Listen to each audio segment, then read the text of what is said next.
परम कारुणिक भगवान, अहेतु की कृपा करने वाले, अखिल विश्व ब्रह्मांड नायक,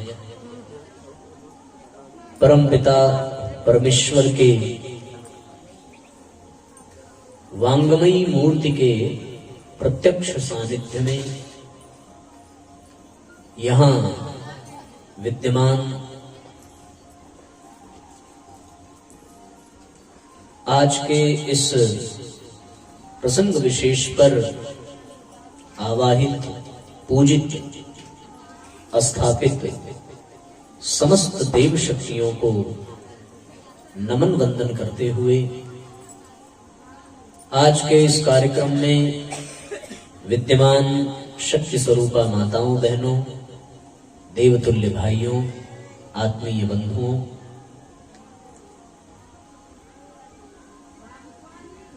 आप सभी को व्यासपीठ की ओर से बहुत बहुत शुभकामना, बहुत बहुत स्नेह आशीष। आप सबका भाग्य प्रबल है जब यह सुंदर संयोग प्राप्त हो रहा है कि हम सभी श्रीमद् भागवत महापुराण को केंद्र में रख करके यहाँ कथा एवं सत्संग दोनों का लाभ प्राप्त कर रहे हैं। आज हम सभी उसका श्री गणेश करने जा रहे हैं। भागवत में ही इस बात का वर्णन है कि जब अनेक जन्मों के पुण्य उदय होते हैं तब परम पिता परमात्मा की कृपा से हम सबको यह दिव्य लाभ प्राप्त होता है और भगवान की कथा का सुंदर संयोग बनता है जिसमें भगवान के गुण, भगवान की लीला का हम सभी श्रवण पान करते हैं और उसका आनंद लेते हैं। आज कुछ वैसा ही क्रम है जब हम सभी यहाँ पर एकत्रित हुए हैं और जन्मांतरे भवेत पुण्य तथा भागवतम लभेत, जब अनेकानेक जन्मों के पुण्य हो तब हम सबको भागवत का विशेष लाभ प्राप्त होता है। ये परम सौभाग्य का विषय है। गंगा एक वो है जो नदी के रूप में प्रवाहित हो रही है, उसको कहते हैं भागीरथी गंगा।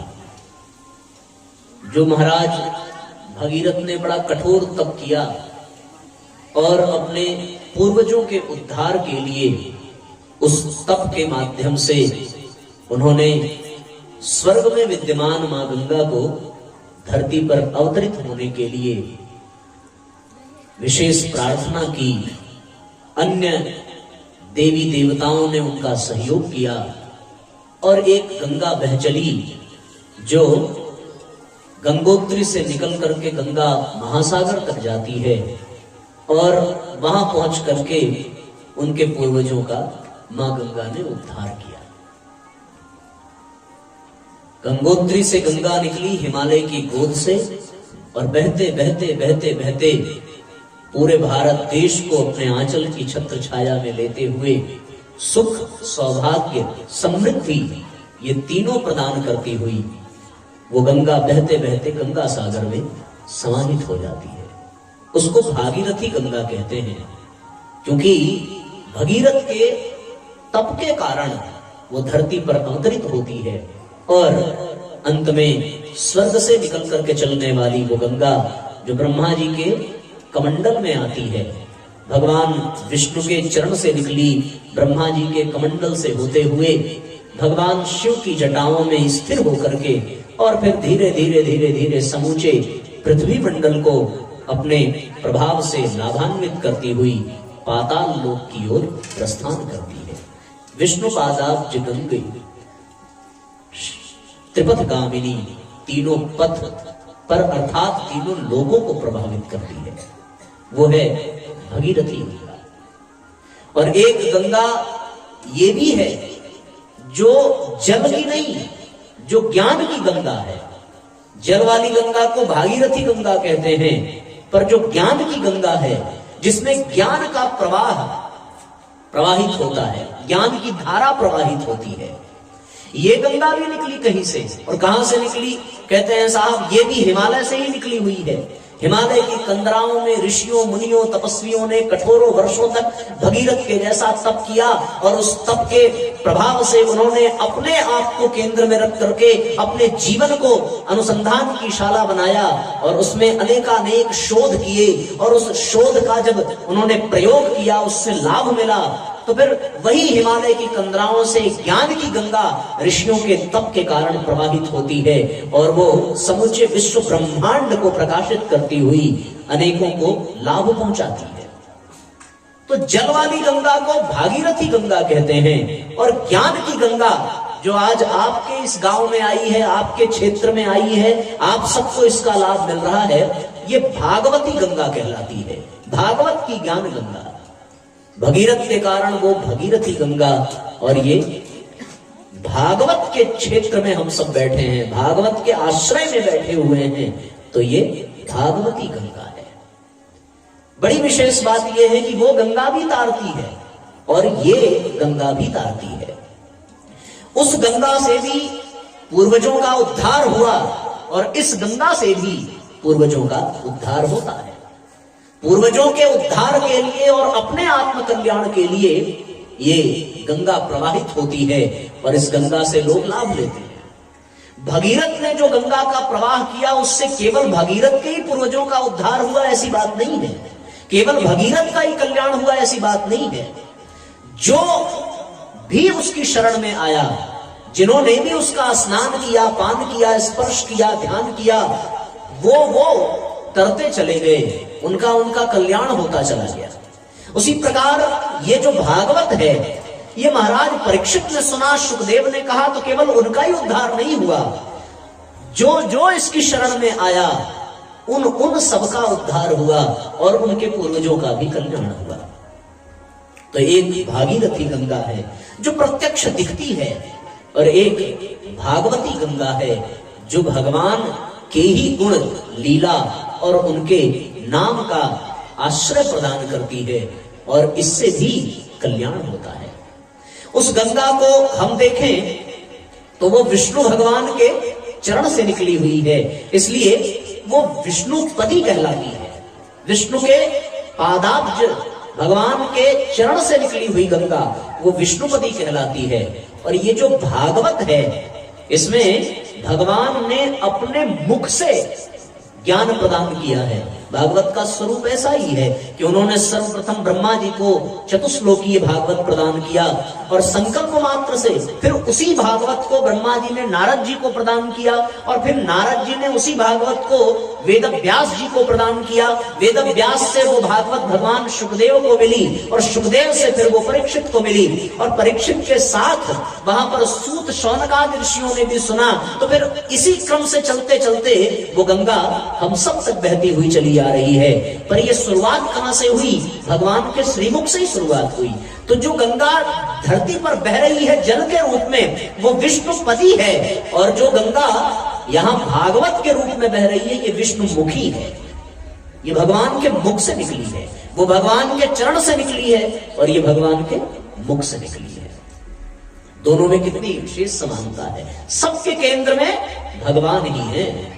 तो फिर से आप याद करिए कि वो भागीरथी गंगा है और ये भागवती गंगा है। वो विष्णुपदी है और ये विष्णुमुखी है, भगवान के मुख से निकली हुई है। और एक बड़ी विशेष बात यह है कि वो गंगा जब भगवान के मुख से निकलती है तो भगवान शिव उसे अपनी जटा में धारण करते हैं, इसलिए वो जटाधारी गंगा कहलाती है। ऐसा आपने कथा सुना होगा कि बड़े वेग से वो गंगा निकली। देवताओं को इस बात की चिंता हुई कि यदि वो इसी वेग से धरती पर अवतरित हुई तो धरती के टुकड़े टुकड़े हो जाएंगे और वो धरती को छेदती हुई पाताल में पहुंच जाएगी, धरती नष्ट हो जाएगी। फिर इस वेग को कौन रोके? भगीरथ ने तपस्या की, भगवान शिव को प्रसन्न किया और भगवान शिव ने अपनी जटा में मां गंगा को धारण किया। और उसके बाद एक थोड़ा सा स्थान रिक्त किया जिससे वो गंगा प्रेम पूर्वक साधारण वेग के साथ इस धरती पर प्रवाहित हो, कि धरती का कोई नुकसान ना हो, कोई परेशानी ना हो, कल्याण ही कल्याण हो। तो वो जटा में धारण करने के कारण वो गंगा कहलाई जटाधारी गंगा, एक गंगा वो। अब ये दूसरी भागवती जो गंगा है ये जटाधारी गंगा नहीं है। हाँ, ये कौन सी गंगा है? ये जिह्वाधारी गंगा है। इसको अपने जीभ पर धारण किया। किसने? भगवान शुकदेव ने। शुकदेव ने अपनी जिह्वा पर धारण किया और वहीं से इस गंगा का प्रवाह प्रारंभ हुआ। तो वो जटाधारी गंगा और ये जिह्वाधारी गंगा। संतों ने बड़ा सुंदर दर्शन कराया कि वो भागीरथी गंगा और ये भागवती गंगा, वो विष्णुपदी गंगा और ये विष्णु मुखी गंगा, और वो जटाधारी गंगा और ये जिह्वाधारी गंगा। इसे जिह्वा पर धारण करके उन्होंने इस सृष्टि में भागवत की, ज्ञान की, गंगा की धारा का प्रवाह किया है। एक और बात यह है साथियों कि वो गंगा चाहे भागीरथी गंगा हो चाहे भागवती गंगा हो, ये सूखने वाली नहीं है, ये सूख नहीं सकती। आज तक आप देखें, हजारों वर्ष पहले से वो गंगा हिमालय की कंदराओं से, पहाड़ों के बीच से निकलती हुई, रास्ता बनाती हुई अपने अनुसार बहती चली जा रही है और दौड़ते दौड़ते वो समुद्र तक पहुंचती है, पर आज तक बीच में कभी वो सूखी नहीं। तो सूखने वाली गंगा नहीं है, ये सुख देने वाली गंगा है। वो भी सुख प्रदान करती है और ये भी सुख प्रदान करती है। आप जब तक गंगा में स्नान न करो तब तक आपको ठंडी लगेगी, आप कांपेंगे, गंगनाएंगे, पर जैसे ही आपने गंगा नदी में प्रवेश किया और स्नान करने के पश्चात जब आप बाहर निकले तो आपका रोम रोम खिला हुआ होता है। आपके रोम रोम में अध्यात्म की लहरें दौड़ पड़ती हैं। आपके रोम रोम में भगवान के चरण कमल से निकले हुए जल में स्नान करने के पश्चात भगवान के प्रति भक्ति का भाव जागृत होता है। फिर वो गंगा भक्ति का दान करती है और भगवान के प्रति आपको समर्पित कर देती है, भगवान से आपका संबंध जोड़ देती है, और इसके कारण फिर आपके जीवन में वो शाश्वत सुख प्रदान करती है, जिसे प्राप्त करना प्रत्येक प्राणी का एकमात्र लक्ष्य होता है, और वो सहज ही प्राप्त हो जाता है गंगा स्नान से। उसी प्रकार ये भागवती गंगा भी ये सूखने वाली नहीं है। यदि सूखना होता तो सूख चुकी होती, पर आज तक ये प्रवाहित हो रही है और सुख देने वाली है। इसको सुनने वाला जीवन में सुख का अनुभव करता है, वरना तो इस ठंड में कौन अपने घर बार को छोड़ करके जमीन पर बैठ करके बिना किसी के टेक लिए, न गद्दा न रजाई, आराम से सुनते हो। तो इन अभावों में भी जो सुख मिल रहा है वो इस बात को प्रमाणित कर रहा है कि ये भागवती गंगा भी सुख प्रदान करने वाली है, सुख देने वाली है। तो फिर से मैं याद दिलाऊं कि एक भागीरथी गंगा है और एक भागवती गंगा है। भगीरथ के कारण वो भागीरथी कहलाई और भगवान और भगवान के भक्तों के कारण ये भागवती कहलाई। वो गंगा विष्णुपदी है और ये गंगा विष्णु मुखी है, क्योंकि नारायण के ही मुख से निकली हुई ब्रह्मा जी, नारद जी और शुकदेव से होते हुए हम सबके बीच में आज पहुंची है। उसी प्रकार वो जटाधारी है, भगवान शिव ने धारण किया है, और इसको भी भगवान शिव धारण करते हैं। भगवान शिव इसको भी अपने जिह्वा पर धारण करते हैं। ये भगवान शिव ही हैं जो माता पार्वती को कथा सुनाते हैं। इसमें भी भगवान शिव और पार्वती की कथा है। आप रामचरितमानस में भी देखें, उसमें भी भगवान शिव ने ही माता पार्वती को कथा सुनाई है। तो भगवान शिव निरंतर या तो कथा सुनते हैं या तो फिर कथा सुनाते हैं। तो भगवान शिव ने उस गंगा को अपनी जटा पर धारण किया और इस गंगा को अपनी जिह्वा पर धारण किया। भगवान के गुणों की चर्चा करते हैं कैलाश पर्वत पर बैठ करके और मां पार्वती को सुनाते हैं। मां पार्वती प्रश्न पूछती जाती हैं, जिज्ञासा प्रकट करते जाते हैं और भगवान शिव उनको कथा सुनाते जाते हैं कि सत हरि भजन जगत सब सत्सा।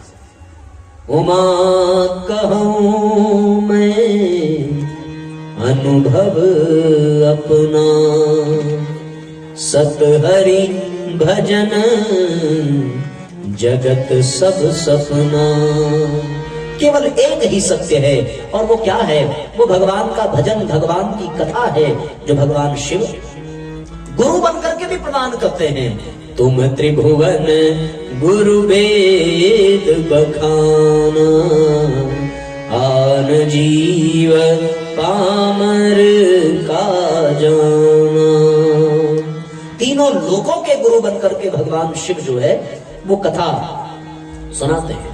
और वो भगवान शिव जब हनुमान जी के रूप में अवतरित होते हैं तो भी वो भगवान की कथा सुनाते हैं। मां सीता को उन्होंने कथा सुनाई है अशोक वाटिका में भगवान की। आप लोगों ने रामायण सीरियल में भी देखा होगा कि किस प्रकार से हनुमान जी भगवान का संदेश लेकर के मां सीता को पहली बार कथा सुनाते हैं, और सीता से पहले सुग्रीव को कथा सुनाते हैं, और उसके बाद विभीषण को कथा सुनाते हैं। जिन जिन को उन्होंने सुनाया उनको भगवान से मिला दिया। सुग्रीव को सुनाया, सुग्रीव को भगवान से मिलाया। मां सीता को सुनाया, उनसे भगवान को मिलाया। विभीषण को सुनाया, उनसे भगवान को मिलाया। तो कथा सुनने का लक्ष्य ही यही है कि भगवान की प्राप्ति हो जाए। उसी प्रकार तो ये निष्कर्ष निकलता है कि ये जटाधारी गंगा है जिसे भगवान शिव ने अपनी जटा में धारण किया, और ये जिह्वाधारी गंगा है जिसे भगवान शिव ने अपनी जिह्वा पर धारण किया। वो गंगा सूखने वाली नहीं है, उसी प्रकार ये गंगा भी सूखने वाली नहीं है, सुख देने वाली है। हम सबको, हम सबके अंतःकरण में, हम सबके हृदय में, हम सबके मन को प्रसन्न करने वाली, हम सबके हृदय को गुदगुदाने वाली और भगवान के प्रति प्रेम को, भक्ति को जागृत करने वाली ये कथा है जिसे हम सभी यहां पर श्रवण पान कर रहे हैं। इसलिए साथियों, कथा यह मंगलकारी है, ये कल्याणकारी है, और ये गंगा जो हम सबके बीच में प्रवाहित हो रही है, ऐसी ज्ञान की गंगा को हम अपने जीवन में धारण करें। हम उस गंगा में जब स्नान करते हैं तो फिर उसमें चरण डालते हैं, और उसके बाद उसमें डुबकी लगाते हैं, और लौटते समय अपने कमंडल में भर करके भी ले जाते हैं।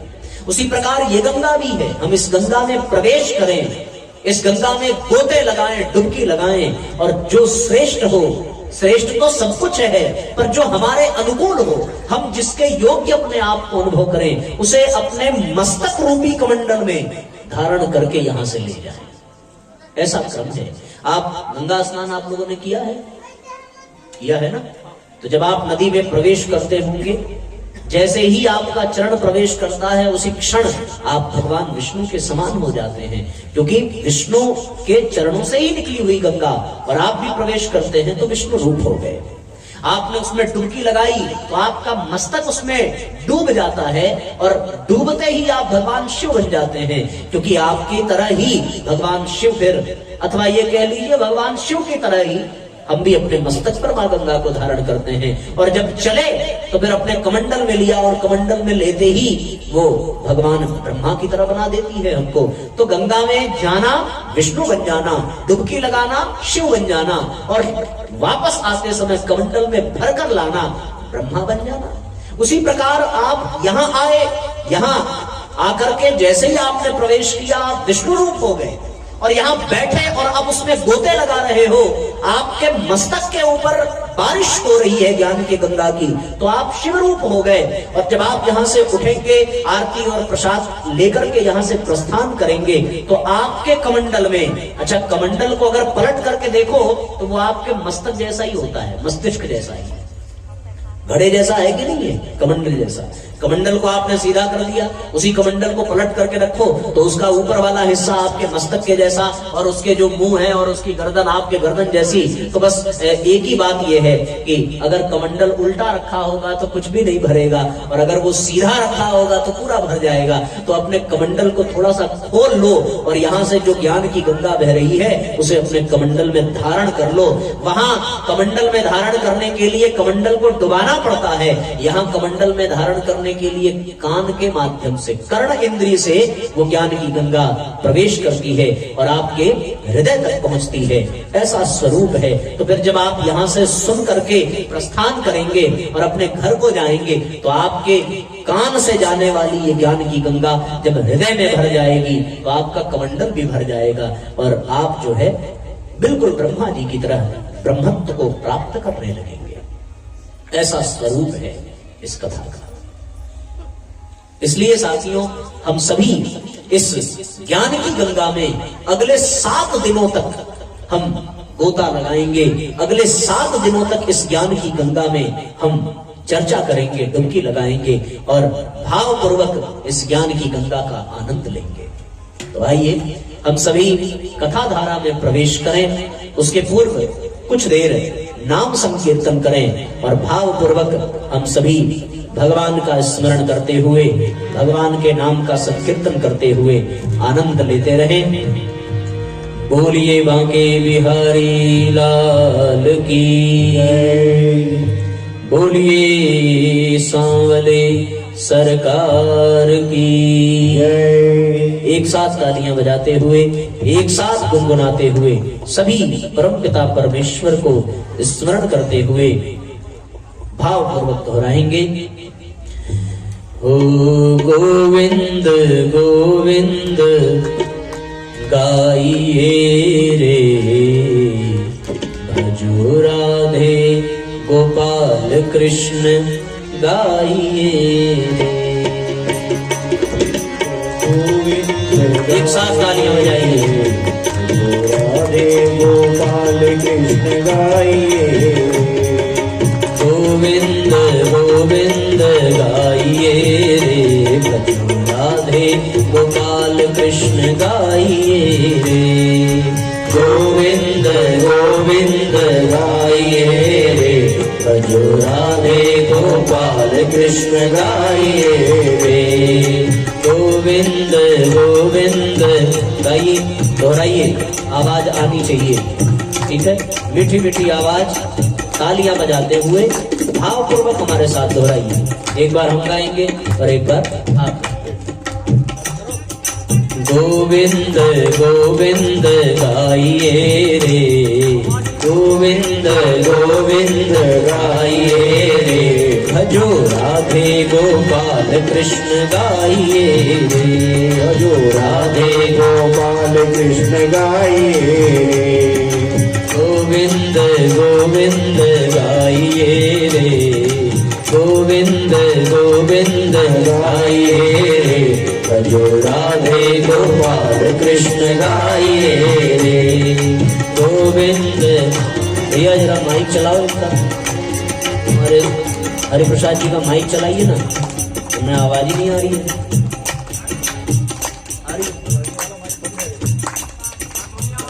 वो वाली हारमोनियम के जो भैया बैठे हैं,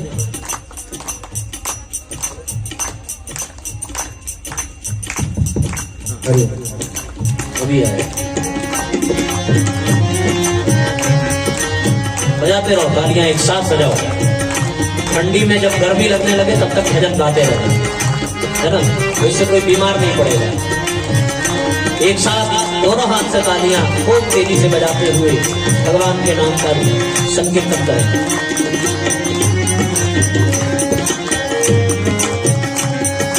गोविंद गोविंद गाइए रे, भजो राधे गोपाल कृष्ण गाइए रे। गोविंद गोविंद गाइए रे, भजो राधे गोपाल कृष्ण गाइए रे। मुरली मनोहर गाइए रे, मुरली मनोहर गाइए रे, नंदा के लाल नित्य गाइए रे, घोड़ा के लाल नित्य गाइए रे। गोविंद गोविंद गाइए रे, भजो राधे गोपाल कृष्ण गाइए रे। गोविंद गोविंद गाइए रे, भजो राधे गोपाल कृष्ण गाइए रे। गोविंद गोविंद गाइए रे,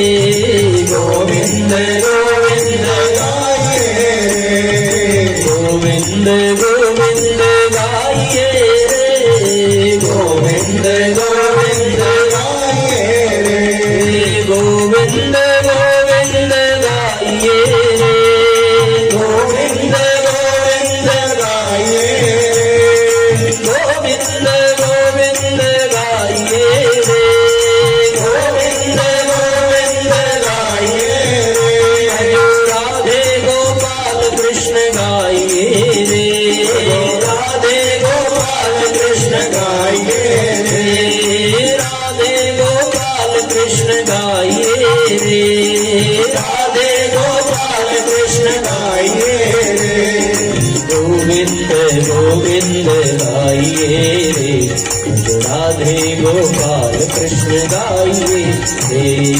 गोविंद गोविंद बड़े वाले तबले की आवाज बढ़ाइए रे, ये बड़े वाले तबले की आवाज। कृष्ण गाइए रे। तबला बढ़ाओ, तबला नीले वाले तार का बढ़ाइए। लाल वाला भी बढ़ाओ। दोनों हाथों पर उठा करके भावपूर्वक तालियां बजाते हुए दोहराइए।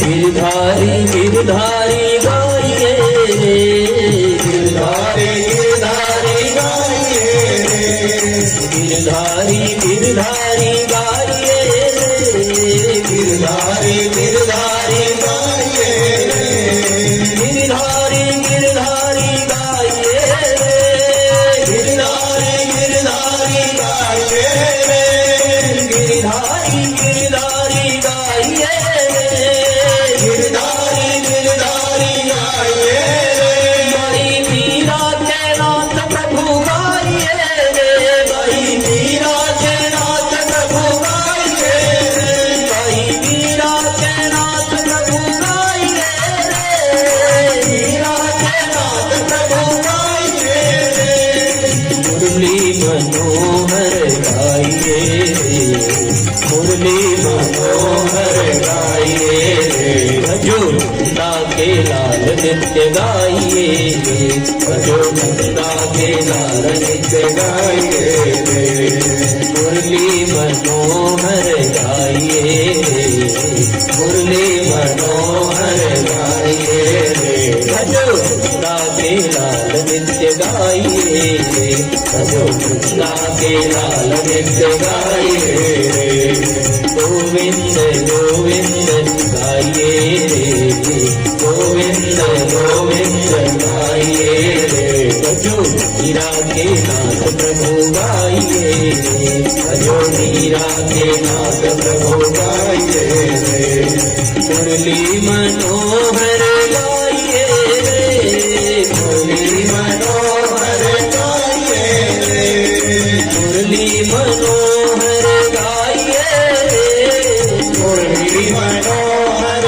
गाइए रे, मुरली मनोहर गाइए रे, मुरली मनोहर गाइए रे, मुरली मनोहर गाइए रे, मुरली मनोहर गाइए रे, बोलो नंदा के लाल नित्य गाइए रे, नंदा के लाल नित्य गाइए रे, बोलो नंदा के लाल नित्य गाइए रे, बोलो नंदा के लाल नित्य गाइए रे, गोविंद गोविंद गाइए। दोनों हाथों पर उठाइए, एक साथ तालियां बजाइए। गोविंद गोविंद गाइए रे, राधे गोपाल कृष्ण गाइए रे, गोविंद गोविंद गाइए रे, राधे गोपाल कृष्ण गाइए रे, गोविंद गोविंद गाइए रे, भजो राधे गोपाल कृष्ण गाइए रे, गोविंद गोविंद गाइए रे, भजो राधे गोपाल कृष्ण गाइए रे, गिरधारी गिरधारी गाइए रे, गिरधारी गिरधारी गिरधारी गिरधारी गाइए रे, गिरधारी गिरधारी गाइए रे, गिरधारी गिरधारी गाइए रे,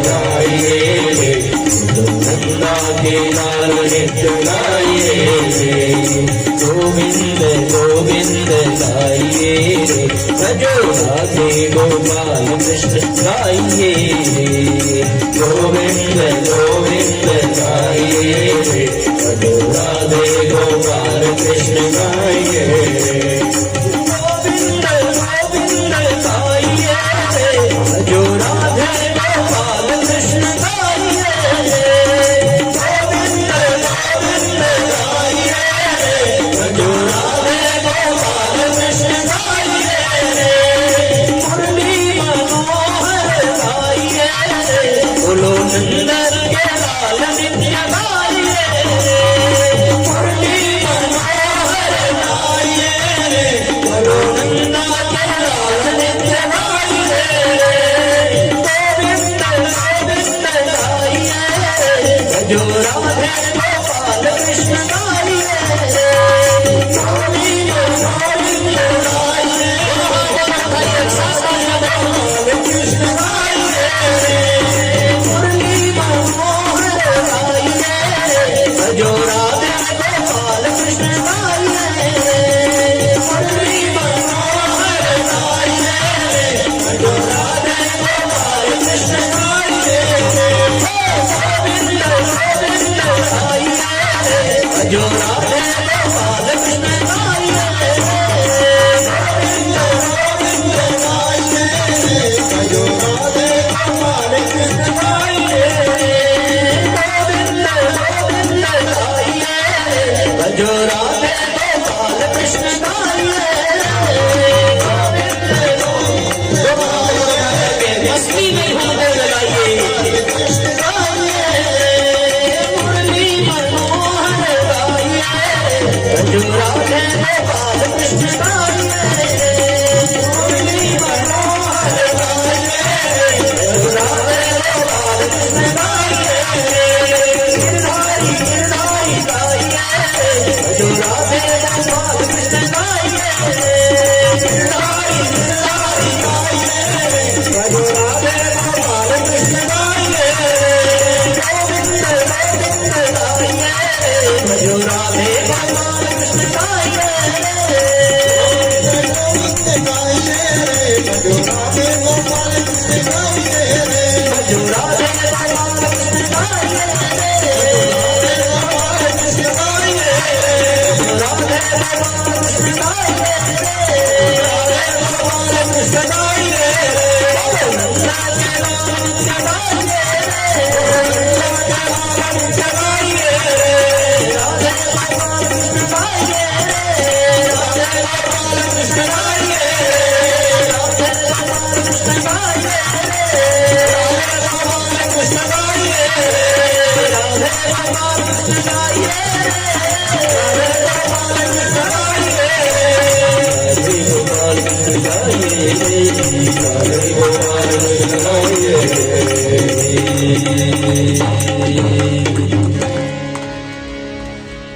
गोविंद गोविंद गाइए रे, राधे गोपाल कृष्ण गाइए रे, राधे गोपाल कृष्ण गाइए रे।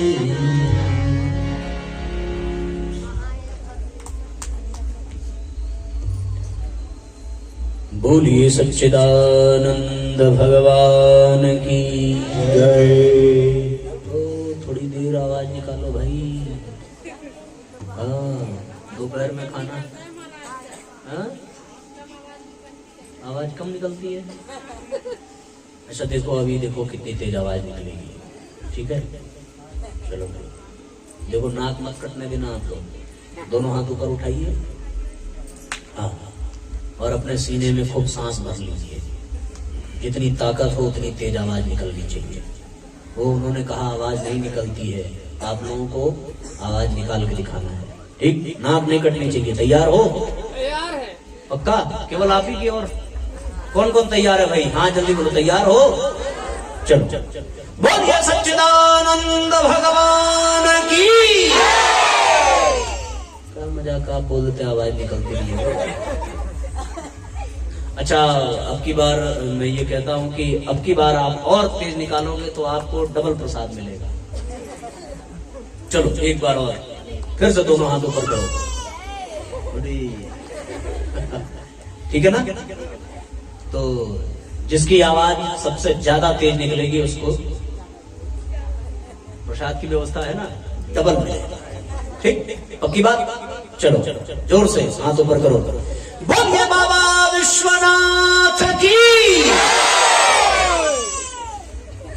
ये प्रसाद के लालच में था। बहुत बढ़िया। आपकी आवाज जितनी दूर तक जाएगी तभी तो लोग सुनेंगे कि हाँ भाई कथा हो रही है। और अभी तो कुछ लोगों ने सोचा होगा कि आज पहला दिन है, आज तो बस ऐसे ही होगा, जाने का कोई मतलब नहीं है। अब आप बताओ, अगर आप नहीं आते तो आपको ये आनंद आता? नहीं आता। तो जो लोग नहीं आए हैं उनका तो बड़ा नुकसान हुआ। इसलिए आप सब इतना जोरदार जयघोष किया करो कि उनके घर तक आवाज जानी चाहिए, तो उनको लगे कि अरे बहुत तेजी से आवाज आ रही है, मतलब बहुत सारे लोग हैं और सब भागते भागते आ जाएंगे। इसीलिए बीच बीच में जयघोष का क्रम है। ठीक है, आइए हम सभी अब कथा में थोड़ा प्रवेश करें। यद्यपि विलंब हो गया, कल तो साहब 3 बजे से ही है। क्यों? सुबह 9 बजे। सुबह 9 बजे से। तो पंडित, अच्छा 9 बजे रहेगा तो पंडित जी पारायण करेंगे। आइए हम सभी, और शाम का क्या समय रहेगा? 3 बजे। ठीक है ना? आप लोगों को वो पत्र मिला होगा, उसमें समय दिया गया होगा, तो आप सब लोग जो है सबको इकट्ठा करके 3 बजे तक यहाँ पर एकत्रित हो जाना। और अगर आप 3 बजे आ गए तो हम 7 बजे तक छोड़ देंगे। महाराज जी, दोनों टाइम? हाँ ठीक है ना, हम तो है ही हैं आपके लिए, यहाँ 24 घंटे हैं। आप चाहे तीनों टाइम कराओ चाहे दोनों टाइम कराओ, सुनने वाले होंगे। लेकिन फिर अब ये चलो इस पे हम डिस्कस करेंगे, फिर पारायण कब करेंगे पंडित जी, उस पे उसका क्या समय होगा, ठीक है, वो हम डिसाइड कर लेंगे आपस में बातचीत करके। क्योंकि जितना, देखो एक बात तो मैं आपको बताऊं, कथा का महत्व तो है, कथा सुनना है, कथा में हम सब बैठे, लेकिन इसका तात्पर्य ये नहीं है कि पारायण का महत्व कम है। क्योंकि मूल पाठ जो है संस्कृत में, वो पारायण ही अधिक कल्याणकारी होता है। क्योंकि उससे, उसके उच्चारण से जो वातावरण तैयार होता है वही कल्याणप्रद होता है। हम जब कथा करते हैं तो कथा के माध्यम से इस लोक का भी निर्माण होता है और परलोक का भी निर्माण होता है। इस लोक वालों के लिए हिंदी भाषा है जिसका प्रयोग करके हम कथा कर रहे हैं, पर परलोक वालों के लिए हिंदी भाषा नहीं है, उनके लिए देव भाषा है। और देव भाषा यानी संस्कृत भाषा में मूल पाठ होता है। तो वो पूर्वजों के लिए, परलोक वासियों के लिए, उनके लिए हम कर रहे हैं। तो मूल पारायण अति आवश्यक है, उसको भी हमें सुनना चाहिए। नहीं समझ में आ रहा है तो इसका मतलब ये नहीं है कि हम उसको सुने ही ना, वो भी विधिवत पारायण होना चाहिए, उसका ही विधान है। क्योंकि 7 दिन में पूरी कथा आप जो है सुन नहीं सकते हिंदी में, उसकी व्याख्या, वो तो कुछ कुछ प्रसंगों की व्याख्या करते हुए 7 दिन सत्संग का और भजन का आनंद होता है, उससे मन लगा रहता है। पर 7 दिन में पूरे संस्कृत का, पूरे मूल पाठ का पारायण ही अनिवार्य है, उसमें कोताही नहीं होनी चाहिए। तो उसका समय आप निर्धारित कर लीजिए, और उस समय के बाद समय बचेगा तो फिर आप 2 टाइम कथा सुनिए या दिन भर सुनिए, हमें कोई आपत्ति नहीं है। हम तो सुनाने के लिए आए ही हैं, आप जितना सुनोगे हम उतना सुनाएंगे। आजकल कौन किसकी सुनता है भाई, सबकी यही शिकायत है कि हमारी कोई सुनता नहीं है। और आप अगर सुनने को तैयार हो तो हमारी काहे हम बेवकूफी करें कि हम सुनाएंगे नहीं, हम तो सुनाने के लिए आए हैं। आज तो स्थिति ये है कि पति पत्नी की नहीं सुनता और पत्नी पति का नहीं सुनती, बेटा बाप की नहीं सुनता, बाप बेटे की नहीं सुनते, सबकी यही शिकायत है। और जनता कहती है सरकार हमारी नहीं सुनती, सरकार कहती है जनता नहीं सुनती, सब एक तरीके से यही कहते हैं। बॉस कहता है कर्मचारी नहीं सुनता, कर्मचारी कहता है बॉस नहीं सुनता, तो सुनने को तो कोई तैयार ही नहीं है। आप सब इतने अच्छे हो कि आप 2 टाइम 3 टाइम सुनने को तैयार हो, तो हम लोग सुनाने को तैयार है, कोई दिक्कत नहीं है। लेकिन मनोरंजन के चक्कर में लोक रंजन का क्रम न बिगड़े, वो अति आवश्यक है। सवेरे आप वेदी पूजन का क्रम करो पंडित जी, 45 मिनट तो इसी में चला जाएगा। हाँ, तो फिर आपके फिर 7 बजे प्रारंभ करोगे आप। ये अभी हम लोग कर लेंगे। दोनों टाइम कथा होगा तो पारायण में दिक्कत होगा। अरे बिल्कुल होगा, पारायण तो सुनना ही है। और पारायण में भी मुख्य यजमान सपत्नीक बैठ करके विधिवत सुने, तो ये क्रम ही ऐसा है। क्यों पहले क्या था कि वास्तव में पहले जो कथाएं थी वो 3-3 सत्र में होती थी। सवेरे पारायण होता था, फिर दोपहर में कथा और फिर शाम को, ठीक है ना। तो पहले ऐसा क्रम था। अभी उस 3 सत्र को केवल 2 सत्र में समेटा गया। 2 सत्र का मतलब फिर सवेरे पारायण, शाम को कथा। अब आप अगर ये सोचें कि हम केवल कथा सुने पारायण नहीं, तो फिर पारायण कब होगा? उसके लिए अतिरिक्त समय यदि हो तो उस पर आप चिंतन कर लीजिए, अन्यथा कथा में कोई दिक्कत नहीं है। आप जब चाहें जितना चाहें उतना सुन सकते हैं। हम तो कह रहे हैं आप हमें यही रोक लो, हम जीवन भर सुनाएंगे। क्यों, कैसा रहेगा? बीच बीच में कुछ दिन के लिए घर चले जाया करेंगे, फिर आ जाएंगे सुनाने। पिछले कुछ महीने से बाबूजी जब से बचरवार में आया तब से ऐसा ही हो रहा है कि 8-10 दिन 15 दिन में घर पे चैन से रह पाता हूँ, फिर भाग के यही आ जाता हूँ। घर वाले भी सोचते हैं छत्तीसगढ़ में क्या हो गया भाई, बार बार आप वही जा रहे हो। अब यहाँ के लोग हमें इतना पसंद कर रहे हैं, वो हमारे इतने हमें स्नेह और आशीर्वाद देने वाले हैं कि हमें यही बुला लेते हैं, तो हम यही आ जाते हैं। अभी उधर वाले नाराज हो जाते हैं कि आजकल इधर की कथाएं आप कम ले रहे हैं। मैंने कहा पहले जहाँ मिल जाती है वहीं चले जाते हैं। तो एक बहुत अच्छा है। बोलिए बाबा विश्वनाथ की, बोलिए भागवत भगवान की। आइए कथा में प्रवेश करें। आज अभी प्रारंभ हुआ है तो हम लोग कितने 7:30 बजे तक चलेगा? कोई दिक्कत? 7:30 बजे तक कर लें, ठीक है ना। 7 बज रहा है, आधे घंटे और उसके बाद फिर आरती कर लेंगे और फिर बाकी की कथा क्रम करेंगे, है ना। 7:30 8 बजे तक भी चलेगा, जैसा आप बोलो, ठीक है। 8 तक चलेगा, 8 तक कर लेते हैं। कुछ अपना भी बाहर इधर हल्का रहेगा तो बाकी के दिनों में आराम रहेगा। आपको दिक्कत ऐसा है कि अगर सवेरे पारायण में समय जाता है तो हम लोग कथा शाम के सत्र में थोड़ी लंबी कर लेंगे। जो 3 घंटे का है उसको 1 घंटे और बढ़ा लेंगे, 1-1.25 घंटे, 4-4.5 घंटे कर लिया जाएगा। तो आपके उसमें जो है कोई अभाव नहीं होने वाला है, ठीक है। आइए भगवान का अभिनंदन करते हैं, भगवान के लिए प्रथम प्रणाम करते हैं। सभी दोनों हाथ जोड़ लें, एक साथ एक स्वर में दोहराएंगे।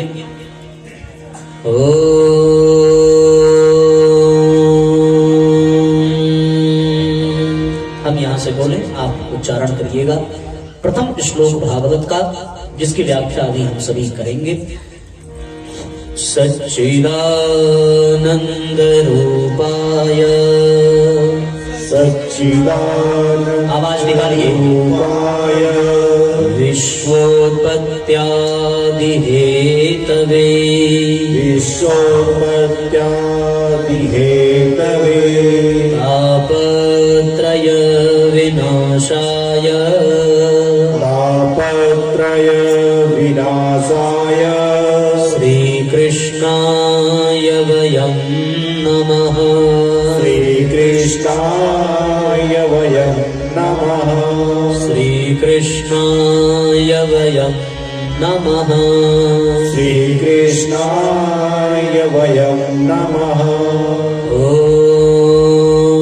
सच्चिदानन्द रूपाय, ॐ सच्चिदानन्द रूपाय, विश्वोत्पत्त्यादि हेतवे, विश्वोत्पत्त्यादि हेतवे, तापत्रय विनाशाय, तापत्रय विनाशाय, श्रीकृष्णाय वयं नमः, श्रीकृष्णाय वयं नमः, श्रीकृष्णाय वयं नमः, श्रीकृष्णाय वयं नमः।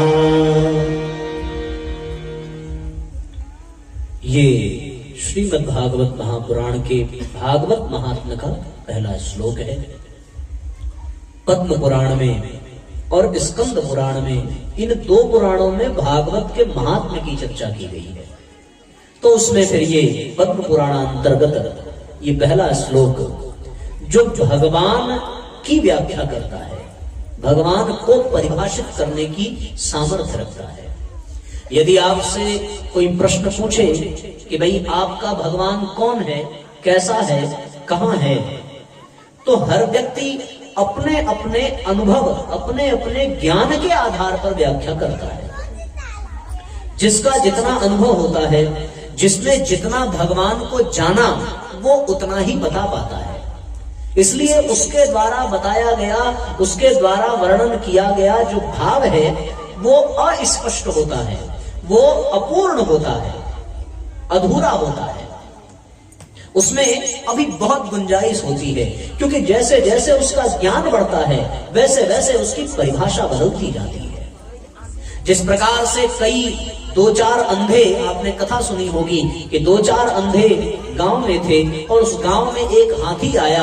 अब उन अंधे व्यक्तियों ने हाथी को स्पर्श किया और स्पर्श करके अपने अनुभव और अपने ज्ञान के आधार पर हाथी की व्याख्या की। किसी ने हाथी के कान पकड़े तो उसे लगा कि हाथी सूप जैसा होता है, किसी ने हाथी की पूंछ पकड़ी तो उन्हें लगा हाथी सर्प जैसा होता है, किसी ने हाथी के पेट को पकड़ा तो उन्हें लगा कि हाथी कोई बहुत बड़े उखल जैसा होता है, किसी ने पैर पकड़े तो उसे लगा हाथी मूसल जैसा होता है, किसी ने सूंड। तो अपने अपने ज्ञान के आधार पर, अपने अपने अनुभव के आधार पर उन्होंने हाथी की व्याख्या कर दी। पर वास्तव में हाथी की व्याख्या जो उन्होंने की वो बहुत कम थी, बहुत अधूरी थी, जिसमें उनकी अज्ञानता ही दृष्टिगोचर हो रही है, उनका अनुभव का अभाव ही दृष्टिगोचर हो रहा है। लेकिन पूर्ण रूपेण व्याख्या कौन कर सकता है? जो पूरे हाथी को देखा हो, पूरे हाथी को स्पर्श किया हो, पूरे हाथी से रूबरू हुआ हो, वही बता सकता है। उसी प्रकार भगवान को जिनने जितना जाना है वो उतना ही अपने शब्दों में बता पाता है। जिसने भगवान को माखन चुराते देखा वो माखन चोर कह करके बुलाने लगता है, जिसने भगवान को चीर हरण करते देखा वो भगवान के चीर चुराने वाला बता देता है, जिसने भगवान को बंसी बजाते देखा वो भगवान को बंसीधारी कह देता है, जिसने भगवान को टेढ़ी टांग पर खड़े होते देखा उसने भगवान को टेढ़ी टांग वाला कह दिया, जिसने गोवर्धन उठाते अनुभव किया उसने भगवान को गोवर्धन गिरधारी कह दिया। पर वास्तव में ये भगवान की पूर्ण परिभाषा नहीं हो सकती। ये तो भगवान की लीला है और लीला समय, स्थान और परिस्थिति के अनुसार किया जाता है। उसमें भगवान की समग्रता का वर्णन नहीं हो सकता। वो भगवान अपने भक्तों को रिझाने के लिए माखन भी चुरा लेते हैं, वो भगवान अपने भक्तों को रिझाने के लिए बंसी भी बजा देते हैं, वो भगवान अपने भक्तों का भाव रखने के लिए नृत्य भी कर लेते हैं, वो भगवान भक्तों की सुरक्षा के लिए गोवर्धन भी उठा लेते हैं। पर वास्तव में भगवान ऐसे नहीं है। भगवान की पूर्ण व्याख्या, भगवान का पूर्ण दर्शन यदि किसी श्लोक में हो सकता है तो साथियों इसी श्लोक में हो सकता है जिसका उच्चारण अभी हमने किया है। आप अन्य कोई व्याख्या, अन्य कोई उदाहरण, अन्य कोई प्रसंग भगवान का किसी को बताइए तो वो उसमें कभी निकाल सकता है, वो चढ़ा सकता है कि इसका भगवान माखन चुराने वाला, इसका भगवान गोपियों को छेड़ने वाला, इसका भगवान केवल नटों जैसे बंसी बजाने वाला, इसका भगवान केवल भक्तों के कहने पर नाचने वाला। पर ये समग्र व्याख्या नहीं है। ये तो भक्तों के कल्याण के लिए भगवान ऐसा कर देते हैं। जिस प्रकार कभी माँ बाप बच्चों की प्रसन्नता के लिए ऊंट बन जाते हैं, घोड़ा बन जाते हैं, हाथी बन जाते हैं, कभी वो कुछ बन जाते हैं, कभी कुछ बन जाते हैं, कभी चोर सिपाही खेलने लगते हैं। तो इसका तात्पर्य ये नहीं कि माँ बाप घोड़ा है, ऊंट है, गधे हैं। वास्तविकता तो ये है कि वो बच्चों को रिझाने के लिए, प्रसन्न करने के लिए, उन्हें हंसाने के लिए, उन्हें मुस्कुराने के लिए ऐसा कृत्य कर देते हैं। पर वास्तव में माँ बाप वैसे नहीं है। उसी प्रकार भगवान की इन समस्त लीलाओं से भगवान को जाना नहीं जा सकता। भगवान की व्याख्या इसी श्लोक में है और इस श्लोक में भगवान के सामर्थ्य, भगवान के स्वरूप और भगवान के स्वभाव का वर्णन है। जब हम ये श्लोक की व्याख्या करें कि सच्चिद आनंद, सच्चिदानंद रूपाय, ये भगवान का स्वरूप है। विश्वोत्पत्त्यादि हेतवे, ये भगवान की सामर्थ्य है। और तापत्रय विनाशाय, ये भगवान का स्वभाव है। और ऐसे स्वरूप वाले, ऐसे सामर्थ्य वाले, ऐसे स्वभाव वाले भगवान को हम सभी नमस्कार करते हैं। वयम कृष्णाय वयम नमः। हम सब ऐसे भगवान कृष्ण को, कौन से, जिनका स्वरूप कैसा है? सच्चिदानंद रूपाय। कौन सा स्वरूप? जो सत, चित और आनंद स्वरूप है। ऐसा कौन हो सकता है परमात्मा के सिवा? परमात्मा सतरूप है। सत यानी जिसकी सत्ता सर्वत्र विद्यमान हो। ना भावो विद्यते सतः, ना भावो जिसका कभी कहीं भी अभाव नहीं है, जो सर्वत्र है, जो सर्वदा है, जो हर पल में है, हर क्षण में है, हर कण में है। ऐसा कोई स्थान नहीं है जहां परमात्मा विद्यमान न हो। ऐसा कोई स्थान नहीं है।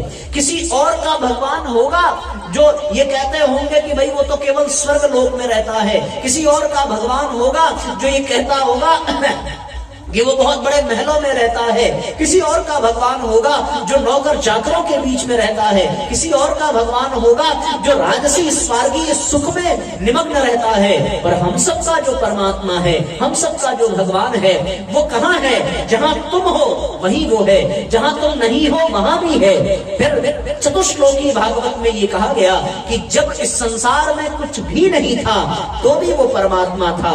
जो कुछ है वो केवल और केवल परमात्मा के कारण ही है। और जब यहाँ से सब कुछ मिट जाएगा तो जो शेष बचेगा वो भी भगवान ही बचेंगे और कोई ऐसा नहीं है। ऐसी सत्ता जो सर्वत्र है, सर्वदा है। देवता, गंधर्व, पृथ्वी आदि जब दो रूप धारण करके भगवान ब्रह्मा जी के पास गए कि पृथ्वी पर बहुत पाप बढ़ गया है भगवान, अब परमात्मा से कहिए कि वो अवतरित हो। तो फिर सबने प्रश्न पूछा कि भगवान कहाँ मिलेंगे? किसी ने कहा क्षीर सागर में, किसी ने कहा वैकुंठ में, किसी ने कहा साकेत में, किसी ने कहा कहीं और कहीं और। पर भगवान शिव ने क्या कहा कि केवल और केवल परमात्मा अपने हृदय में मिलेंगे और वो सर्वत्र व्याप्त हैं, सर्वत्र व्यापक हैं। ऐसा कोई देश नहीं, ऐसा कोई काल नहीं जहां भगवान न विद्यमान हो। और बड़ी सुंदर चौपाई गोस्वामी तुलसीदास जी ने दर्शन कराया। देश काल दिशि विदिशि हूँ माही, देश काल दिशि विदिशि हूँ माही। कहूँ सो कहाँ जहाँ प्रभु नाही, कहूँ सो कहाँ जहाँ प्रभु नाही।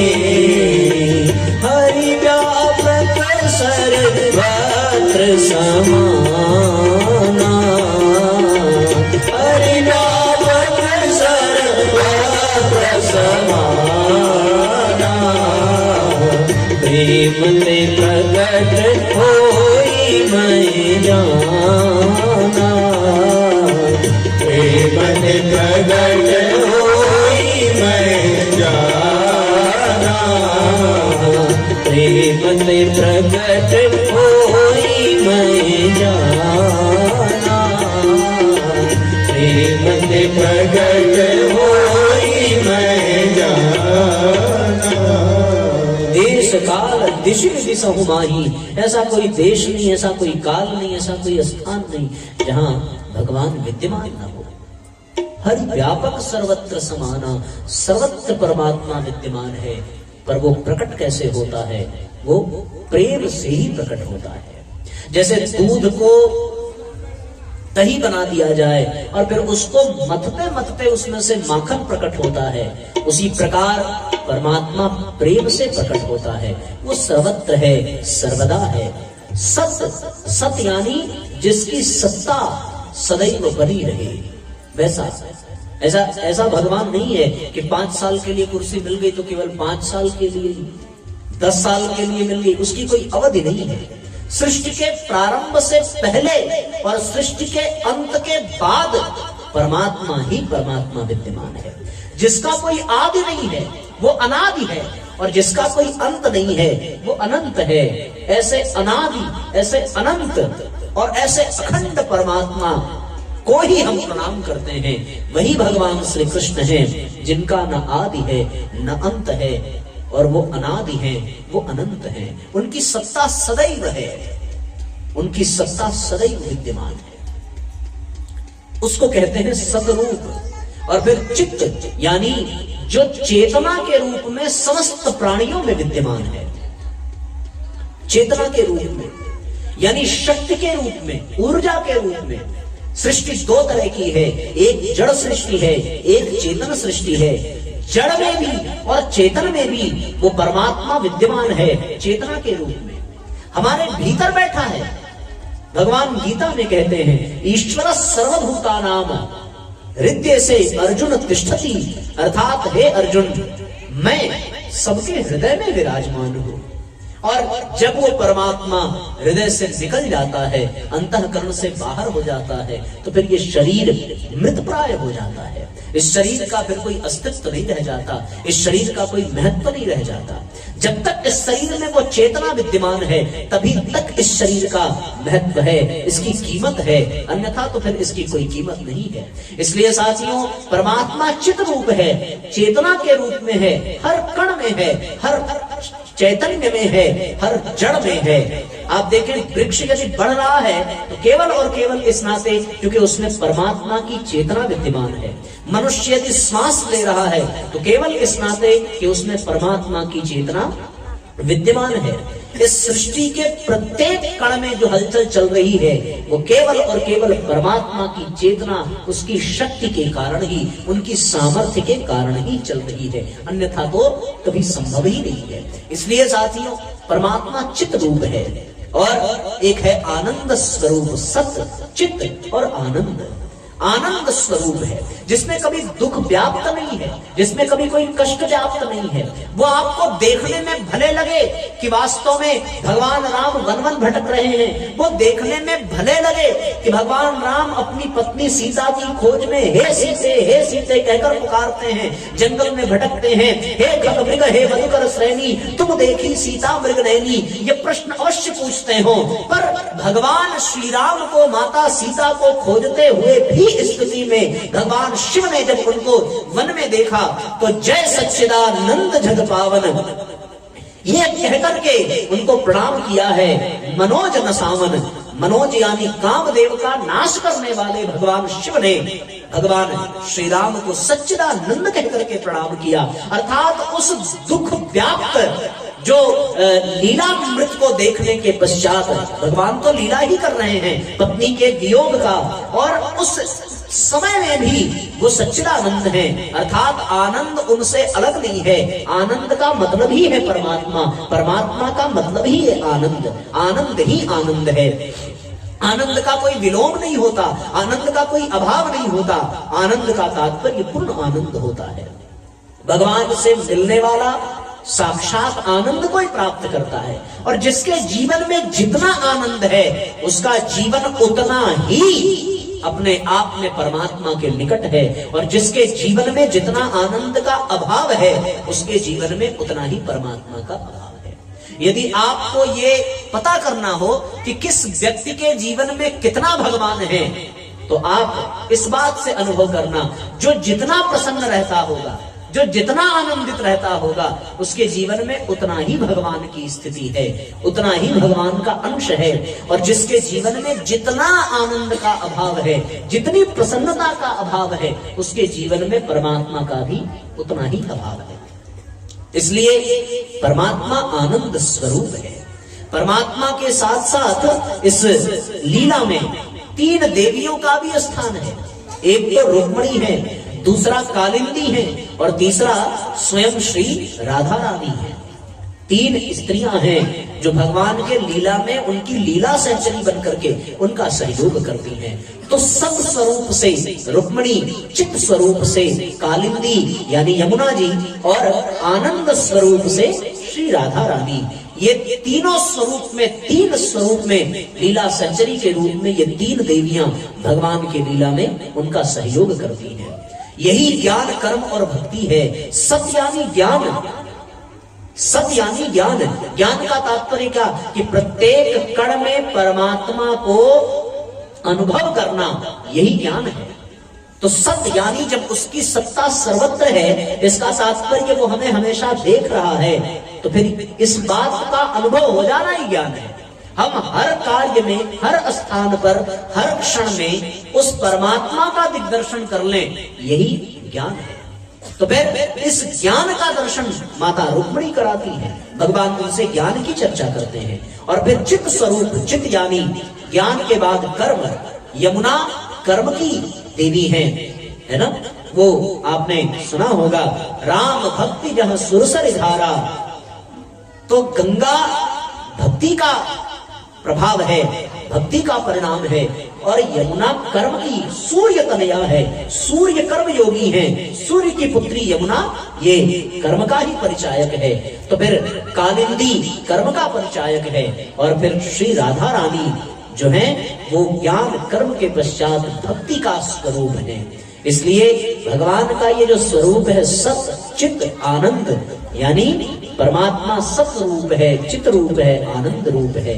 सत यानी ज्ञान रूप भी वही है, चित यानी कर्म रूप भी वही है, और आनंद यानी भक्ति रूप भी वही है। उसी को साकार रूप में देखें तो सत का साकार रूप माता रुक्मिणी है, चित्त का साकार रूप स्वयं यमुना जी कालिंदी महारानी है, और ज्ञान भक्ति का आनंद का यदि साकार रूप देखें तो साक्षात भक्ति के रूप में भक्तिमती श्री राधा रानी है, जो आनंद से परिपूर्ण है, और उन्हीं के कारण सर्वत्र सृष्टि में आनंद ही आनंद है। इसलिए भगवान सच्चिदानंद रूपाय, और स्वरूप के पश्चात भगवान के सामर्थ्य का वर्णन है कि विश्वोत्पत्त्यादि हेतवे, जो केवल 1 2 या 3 4 देशों को उत्पन्न करने वाला नहीं, जो केवल सृष्टि के इस पृथ्वी मंडल को उत्पन्न करने वाला नहीं है, कोटि कोटि ब्रह्मांड को उत्पन्न करने वाला अपने संकल्प मात्र से, ऐसी सामर्थ्य कि जो पूरे सृष्टि को बनाने वाला है, और पूरे सृष्टि को बनाकर छोड़ दे ऐसी बात नहीं है, उसको चलाने वाला है।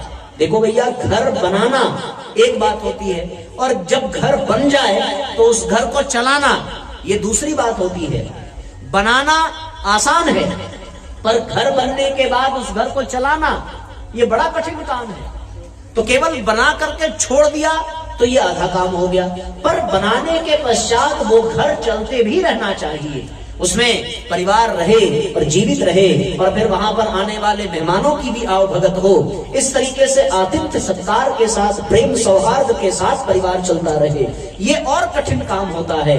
और फिर उससे भी ज्यादा कठिन काम क्या है, बनाया और फिर उसको चलाया, और फिर उससे भी कठिन काम है उसको मिटाना, कि जब उसकी उपयोगिता उपादेयता समाप्त हो जाए तो उसे समाप्त कर देना। जैसे भगवान ने अपने शरीर को छोड़ने से पहले ही अपने परिवारजनों को, अपने परिवार के पत्नी और बच्चों को ये कहलवा भेजा था कि मेरे जाने के बाद स्वधाम गमन के पश्चात ये जो द्वारिका है ये ठीक 7वें दिन समुद्र में समाहित हो जाएगी। तो इसी प्रकार न केवल बनाने वाला बल्कि उसको चलाने वाला, और समय पूर्ण होने पर उससे निरासक्त होकर के मिटाने वाला ये परमात्मा ही है। परमात्मा ही सृष्टि को बनाता है, परमात्मा ही सृष्टि को चलाता है, और परमात्मा ही प्रलय के समय में इस सृष्टि को मिटाता है। ये 3 कार्य, ऐसा सामर्थ्य है भगवान का, जो पल भर में त्रिकुटी विलास मात्र से जो प्रलय कर दे, जो पल भर में संकल्प मात्र से सृष्टि का सृजन कर दे, और संकल्प मात्र से सृष्टि का संचालन करे, जो संकल्प मात्र से इस सृष्टि को जल के अथाह सागर में समाहित कर दे, ऐसा सामर्थ्यवान वो कौन है? परमात्मा है। हम एक कोई छोटा सा घर बना लेते हैं, उसको चला लेते हैं, तो हमें लगता है कि हम बड़े सामर्थ्यवान हैं, पर वास्तविकता ये है कि जब हम इतने से ही सामर्थ्यवान अनुभव कर रहे हैं अपने को, तो जो परमात्मा सारी सृष्टि को बनाने वाला है उसकी सामर्थ्य कैसी होगी, जिससे कुछ भी छुपा नहीं है। ऐसा कोई कार्य नहीं है जो भगवान न कर सकता हो, और ऐसा कोई पदार्थ नहीं है जो भगवान चाहे और उसे ना मिले। गीता में भगवान ने अर्जुन से यही कहा है कि हे अर्जुन, मैं तो सर्वसमर्थ हूं, फिर भी कर्म फल का सिद्धांत बना रहे, इसलिए मैं अवतार लेकर के कर्म करता हूं, अन्यथा मुझे कुछ पाने के लिए कुछ भी कर्म करने की आवश्यकता नहीं है। ये संसार मेरा ही अनुसरण करता है, इसलिए मैं कर्म करके दिखाता हूं और कर्म फल के सिद्धांत के अनुसार चलता हूं।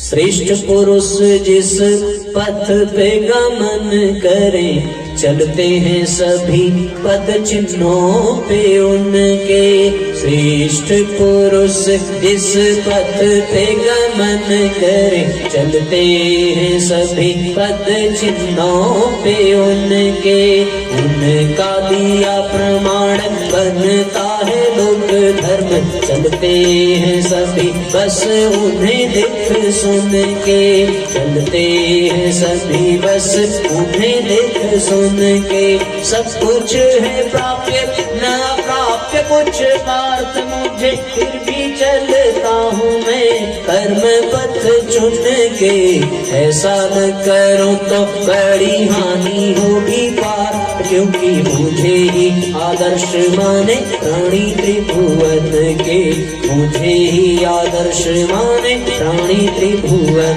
के। इस तरीके से साथियों भगवान केवल इसलिए कर्म करता है कि हम उन्हें अपना आदर्श मानते हैं, उन्हीं का अनुसरण करते हैं। तो परमात्मा की ये सामर्थ्य है कि विश्व के उत्पत्ति करता वही है, विश्व का संचालन करता वही है, और फिर उत्पत्ति विश्वोत्पत्त्यादि उसका अंत भी करने वाले वही है। ऐसी सामर्थ्य है हमारे भगवान की, हमारे श्री ठाकुर जी की। तो एक स्वरूप हो गया, एक सामर्थ्य हो गया, और दूसरा सामर्थ्य के पश्चात फिर तीसरा भगवान का स्वभाव कैसा है। भगवान का स्वभाव कैसा है? तापत्रय विनाशाय, जो हमारे समस्त कष्टों का विनाश कर देता है, जो हमारे समस्त कष्टों को नष्ट कर देता है। विनाश का तात्पर्य एक होता है कम कर देना, एक होता है मिटा देना, और विनाश का तात्पर्य ये है, देखो जो मिटेगा, जो मरेगा वो पैदा होगा, जो पैदा होगा, जो उत्पन्न होगा वो मरेगा, जो बनेगा वो मिटेगा, जो मिटेगा वो बनेगा। लेकिन जिसका विनाश ही हो जाए, समूल नाश हो जाए, उसे फिर पनपने का अवसर ही नहीं मिलता। किसी को जड़ से उखाड़ दें तो फिर वो कभी बढ़ नहीं सकता। उसी तरह भगवान तापत्रय विनाशाय, तीनों प्रकार के कष्टों का विनाश कर देते हैं। और विनाश कर देते हैं तो ऐसा इसलिए नहीं करते कि आप उनसे जाके प्रार्थना करो, मिन्नतें करो, उनके जी हुजूरी करो। ये उनका स्वभाव है कि भगवान के सन्मुख जो पहुंच जाता है, पहुंचते ही उसका भगवान तीनों प्रकार के कष्टों को हरण कर लेते हैं। सन्मुख हो ही जीव मोहि जब ही, सन्मुख हो ही जीव मोहि जब ही, जन्म कोटि अगनाश ही तब ही, जन्म कोटि अगनाश ही तब ही, सन्मुख होई जीव मोहि जब ही, सन्मुख होई जीव मोहि जब ही, जन्म कोटि अगनाश ही तब ही, जन्म कोटि अगनाश ही तब ही। ये परमात्मा का स्वभाव है कि जैसे ही हम उनके सन्मुख हो जाएं, और सन्मुख होने का तात्पर्य केवल उनके मंदिर में जाकर के उनके सामने मुख कर देना, ऐसी बात नहीं है। सन्मुख का तात्पर्य है उनके सिद्धांतों, उनके आदर्शों, उनके अनुशासन का अनुसरण कर लेना, उनके अनुसार बन जाना, उनके प्रति अपने आप को समर्पित कर देना। सन्मुख का तात्पर्य ये है, केवल जाकर के खड़े हो जाइए उनके सामने और अपनी मनमानी करते रहिए, ये भाव नहीं है। तात्पर्य ये है कि सन्मुख हम तब होंगे जब हम उनके सिद्धांतों पर, उनके अनुसार, उनके आचरण को अनुभव करेंगे, उनके अनुशासन को मानेंगे। और जो ऐसा करता है उसका वो स्वभाववश, माने आपको कहना नहीं पड़ेगा, आपको ये बताना नहीं पड़ेगा कि मेरे जीवन में ये कष्ट है, आपको सुनाना नहीं पड़ेगा कि मेरे जीवन में ये कष्ट है। शिवरी ने कभी नहीं सुनाया कि मुझे कोई कष्ट है, प्रहलाद ने कभी नहीं सुनाया कि मुझे कोई कष्ट है। भगवान बिना बताए समस्त कष्टों को हर लेते हैं। बस आपको उनके सन्मुख हो जाना है, उनके सिद्धांतों पर, उनके आचरण को अपने जीवन में उतारना है, उनके अनुशासन में अपने आप को बांधना है, उनके प्रति स्वयं को समर्पित कर देना है। ये भगवान का स्वभाव है। ऐसा स्वभाव वाला और कौन हो सकता है? हम भगवान के स्वभाव के कारण ही भगवान की पूजा करते हैं। सामर्थ्य के कारण किसी को कोई पसंद नहीं करता, क्योंकि सामर्थ्य आज है, कल नहीं रहेगी। लेकिन स्वभाव यदि अच्छा है तो फिर स्वभाव के कारण हर व्यक्ति सबका प्रिय बन जाता है। मम अनुशासन मान ही जोई, मेरा अनुशासन जो मानता है मैं उसे बहुत प्रेम करता हूं। भगवान ने ऐसा रामचरितमानस में कहा है कि मेरा अनुशासन मानने वाला, भगवान के पथ पर चलने वाला भगवान का प्यारा होता है। और यही स्वभाव है परमात्मा का। भगवान को हम इसलिए नहीं पूजते कि वो उन्होंने रावण का वध कर दिया, ये तो बड़ी छोटी सी बात है। रावण को तो बाली ने भी हरा दिया था। कहते हैं रावण को सहस्त्रार्जुन ने भी अपने भुजाओं में जकड़ लिया था। रावण को हराने के लिए भगवान हनुमान जी कहते हैं, यदि मेरे प्रभु राम की आज्ञा होती तो हे रावण, मैं तुम्हें अभी नष्ट कर देता, लंका समेत तुम्हारा विनाश कर देता। पर प्रभु श्री राम को ये श्रेय मिलना चाहिए, इसलिए तो उन्हें तो हनुमान जी भी मार सकते थे। इसलिए भगवान की पूजा नहीं कि वो रावण का वध करते हैं, इसलिए भगवान की पूजा नहीं कि वो कंस का वध करते हैं। हम भगवान की पूजा उनके स्वभाव के कारण करते हैं। और उनका स्वभाव कैसा है? उनका स्वभाव ऐसा कि जो पूतना उनको विष पिलाने आती है उसे भी भगवान मोक्ष प्रदान करते हैं। ये भगवान का स्वभाव है। जो शिशुपाल भगवान को 99 गालियां देता है, उसको सुनने के पश्चात भगवान उसका भी उद्धार कर देते हैं। भगवान रावण का वध अवश्य करते हैं, पर भगवान रावण को अपने धाम में स्थान देते हैं। भगवान का ये स्वभाव है। भगवान का स्वभाव ऐसा है, और ऐसे स्वभाव के कारण भगवान सबको प्रिय है। हम भी अपना स्वभाव ऐसे उदार, ऐसे विशाल हृदय वाला बनावे जैसा परमात्मा है। आज व्यक्ति का स्वभाव बड़ा कुंठित हो गया है। आज व्यक्ति का स्वभाव दुर्भाव में बदल गया है। आज उसकी किसी से बनती नहीं है, आज उसकी किसी से पटती नहीं है। क्यों? क्योंकि उनके स्वभाव में स्वार्थ है, लोभ है, तृष्णा है, वासना है। आज उनके स्वभाव में परमार्थ खत्म हो गया। आज उसके स्वभाव में स्वार्थ ही स्वार्थ घूम रहा है। परमात्मा का स्वभाव स्वार्थ रहित नहीं है, परमार्थ सहित है। इसलिए हम सभी परमार्थशाली बनकर के ऐसा स्वभाव अपने भीतर विकसित करें, क्योंकि लोग स्वभाव के कारण ही प्रेम करते हैं। सामर्थ्य की दृष्टि से देखो तो रावण के पास सोने की लंका है, और भगवान राम तो अपने राज्य से निकाले हुए हैं। उनके पास न सेना है, उनके पास न संपत्ति है, उनके पास न कोई जनबल है। बंदरों को, गिद्ध गिलहरियों को लेकर के भगवान रावण की ओर बढ़ते हैं, पर रावण का सम्मान कोई नहीं करता। सब रावण के बजाय भगवान श्री राम का ही सम्मान करते हैं, केवल और केवल भगवान के स्वभाव के कारण। यदि स्वभाव श्रेष्ठ हो तो शत्रु भी मित्र बन जाता है, यदि स्वभाव श्रेष्ठ ना हो तो मित्र भी शत्रु बन जाता है। इसलिए जीवन में भैया स्वभाव का सुंदर होना बहुत जरूरी है। तो हम भगवान से प्रेम करते हैं उनके स्वभाव के कारण।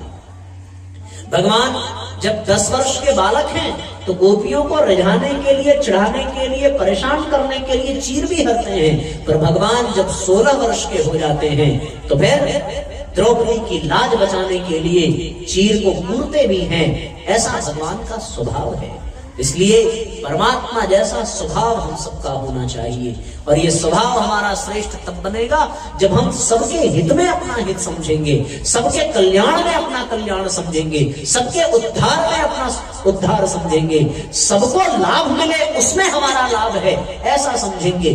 तब जाकर के भगवान का स्वभाव हम पा सकेंगे। इसलिए सच्चिदानंद रूपाय ये भगवान का स्वरूप है, विश्वोत्पत्त्यादि हेतवे ये भगवान की सामर्थ्य है, और स्वभाव भगवान का ऐसा कि तापत्रय विनाशाय, 3 प्रकार के कष्ट होते हैं बंधुओं। एक होता है आदि दैविक, एक होता है आदि भौतिक, और एक होता है आध्यात्मिक। ये 3 प्रकार के कष्ट हमारे जीवन में हैं। आदि दैविक वो जो हमारे जीवन में मानसिक कष्ट होते हैं, मानसिक कष्टों को आदि दैविक कष्ट कहते हैं। वो मानसिक कष्ट जैसे किसी ने अपमान कर दिया, किसी ने गाली दे दी, किसी अपने का विक्षोभ हो गया, किसी अपने प्रियजन की मृत्यु हो गई, और इन सबके कारण जो मन में वेदना उत्पन्न होती है, जो मन में चित्कार उत्पन्न होती है, उसको आदि दैविक कष्ट कहते हैं। भगवान मन के भी कष्टों को भरता है। और फिर आदि भौतिक कष्ट का तात्पर्य है प्राकृतिक कष्ट। जैसे अभी जोशी मठ में आया, वहां की जमीन भूस्खलन हो रहा है और उसके कारण सैकड़ों घर बर्बाद हो रहे हैं। जैसे केदारनाथ वाली घटना घटी, जैसे सुनामी की घटना घटी, और जैसे अभी कोरोना की महामारी के कारण सर्वत्र एक क्लेश, एक क्लांति, एक कलह फैला हुआ था, उसको आदि भौतिक कष्ट कहते हैं। ये प्राकृतिक आपदा के रूप में, सामाजिक समस्या के रूप में उभर करके आते हैं।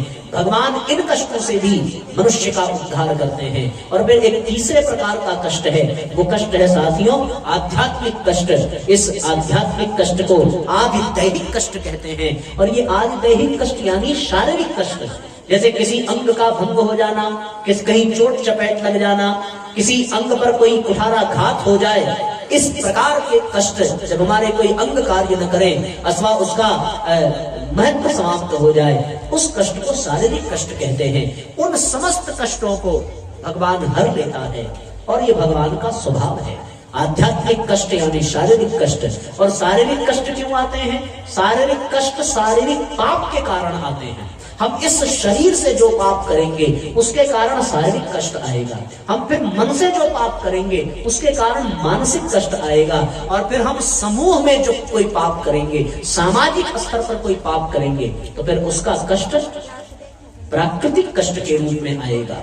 ये सामूहिक पाप हुआ तभी इतना प्रदूषण बढ़ा है, और इन प्रदूषणों के कारण ही कोरोना जैसी महामारी फैलती चली जा रही है। इतना प्रदूषण है कि फिर श्वास की बीमारी, जल प्रदूषण है तो उससे तमाम तरह की महामारियां, प्राकृतिक आपदाएं बढ़ती चली जा रही हैं। और ऐसी स्थिति में ये सामाजिक पाप के कारण ये सारे कष्ट उभर करके आते हैं। तो भूकंप, महामारी आदि कष्ट जो हैं वो भी भगवान हरता है। ये भगवान का स्वभाव है। इन समस्त कष्टों का निवारण केवल और केवल परमात्मा के ही चरणों में है।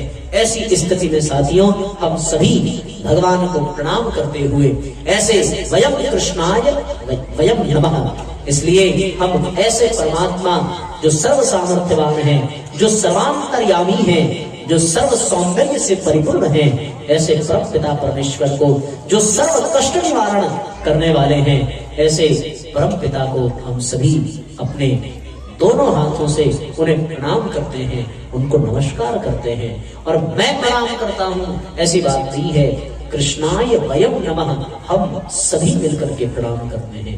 ये परमात्मा को प्रणाम करना है। तो ऐसे परमात्मा की कथा हम सभी अगले 7 दिनों तक सुनेंगे, उसका श्रवण पान करेंगे। और कौन से परमात्मा की?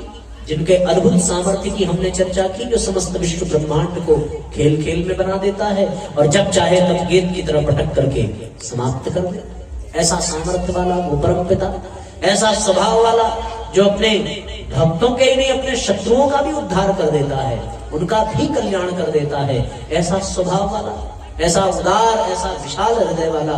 और फिर सबसे बड़ी बात यह है कि ऐसा परम सौंदर्य जिसकी सत्ता सर्वत्र विद्यमान है, जिसका जो सर्वत्र चेतना के रूप में सबको शक्ति प्रदान कर रहा है, और साथियों जो फिर आनंद के रूप में सबको परम आनंद प्रदान कर रहा है, ऐसे परम पिता परमेश्वर को हम सभी प्रणाम करते हैं। इस श्लोक के विषय में आपको बताया। आइए एक बार पुनः भावपूर्वक ऐसे परमात्मा को उच्चारण करें। कमर सीधी कर ले, दोनों हाथ गोद में रखते हुए, नेत्र बंद करके हम एक बार बोले, आप सब पुनः दोहराइए।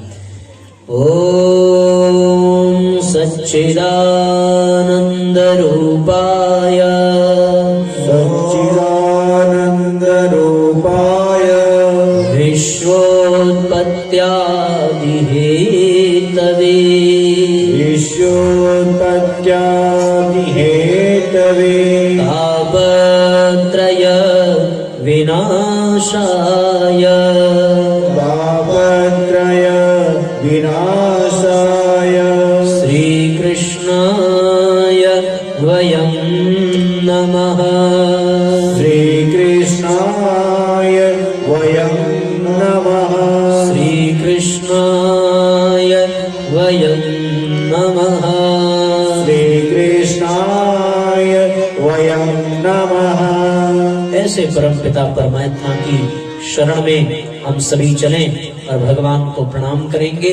अब सौंप दिया इस जीवन को भगवान तुम्हारे चरणों में। अब सौंप दिया इस जीवन को भगवान तुम्हारे चरणों में।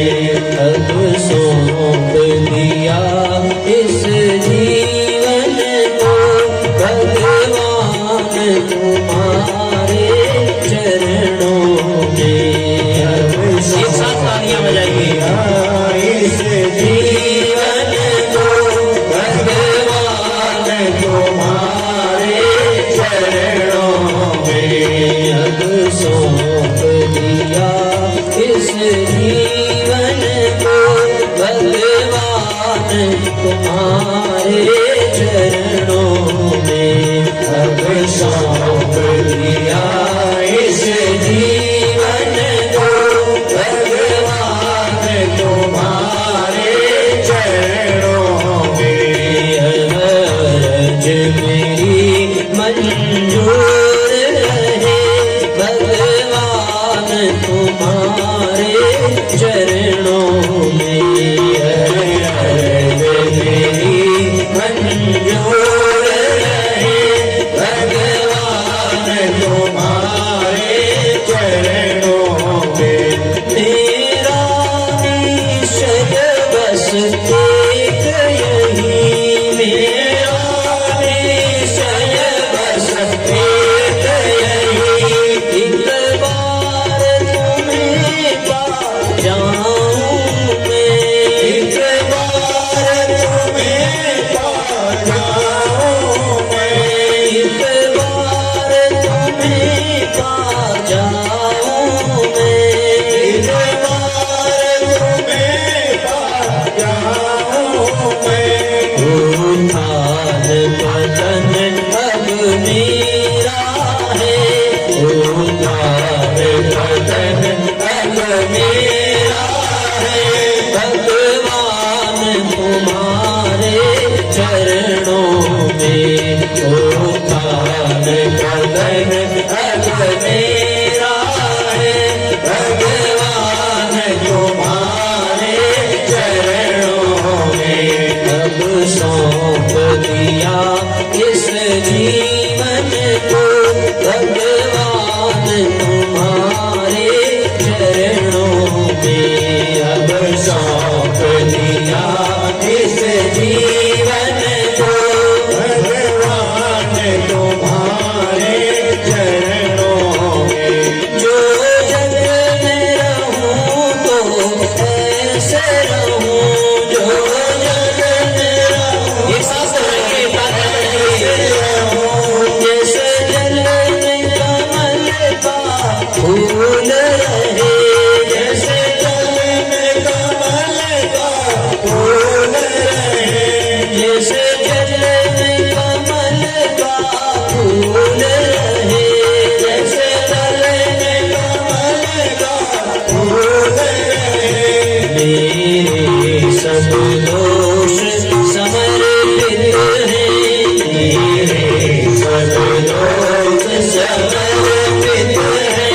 करतार तुम्हारे चरणों में, करतार तुम्हारे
फिर अंत समय में प्राण तजो भगवान तुम्हारे चरणों में, भगवान तुम्हारे चरणों में।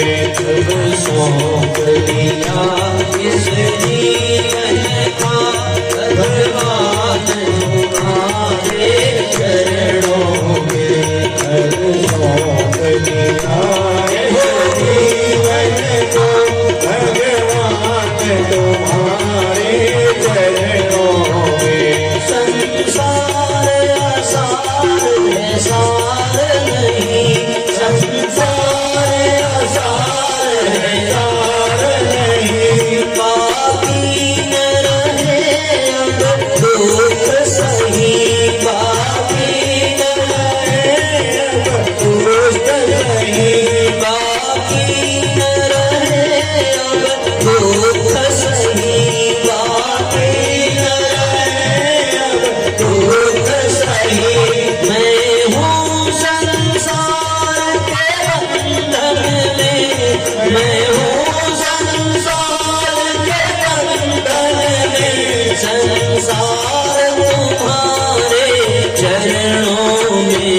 अब सौंप दिया इस जीवन का भगवान तुम्हारे चरणों में, अब सौंप दिया इस जीवन को भगवान तुम्हारे चरणों में, अब सौंप दिया इस जीवन को भगवान तुम्हारे चरणों में।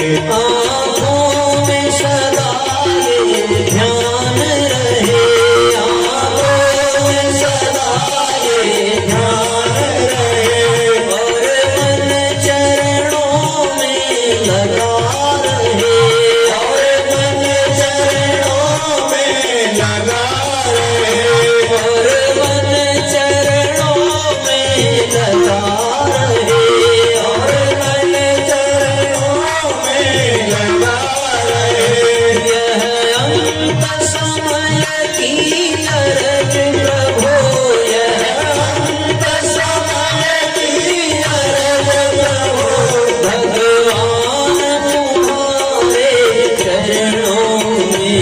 अब सौंप दिया इस जीवन को भगवान तुम्हारे चरणों में, अब सौंप दिया इस जीवन को भगवान तुम्हारे चरणों में।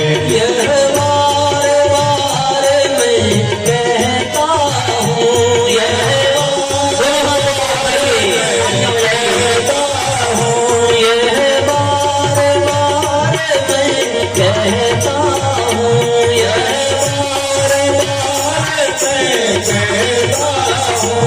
आगे प्रभु आपकी मर्जी है, आगे प्रभु आपकी मर्जी है, आगे प्रभु आपकी मर्जी है, आगे प्रभु आपकी मर्जी है। यह भाव सभी भक्तों का है, यह भाव सभी भक्तों का है, भगवान तुम्हारे चरणों में। अब सौंप दिया इस जीवन को भगवान तुम्हारे चरणों में, अब सौंप दिया इस जीवन को भगवान तुम्हारे चरणों में।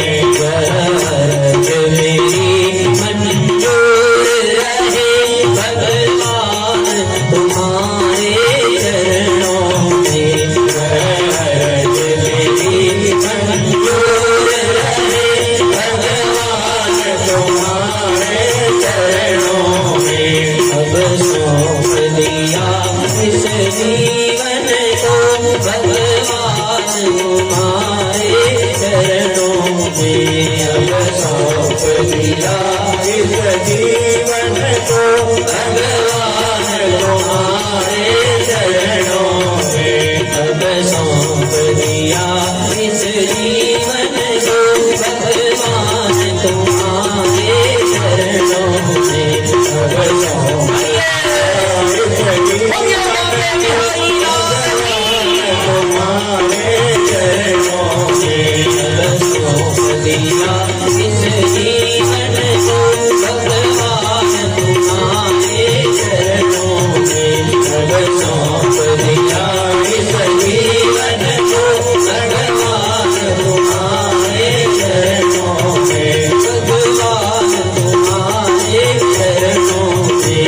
भगवान तुम्हारे चरणों में। हे राम तुम्हारे चरणों में। हे राम तुम्हारे चरणों में। घनश्याम तुम्हारे चरणों में। घनश्याम तुम्हारे चरणों में। श्री राम तुम्हारे चरणों में। श्री राम तुम्हारे चरणों में। श्री राम तुम्हारे चरणों में। श्री राम तुम्हारे चरणों में। घनश्याम तुम्हारे चरणों में। घनश्याम तुम्हारे चरणों में। श्री राम तुम्हारे चरणों में। श्री राम तुम्हारे चरणों में।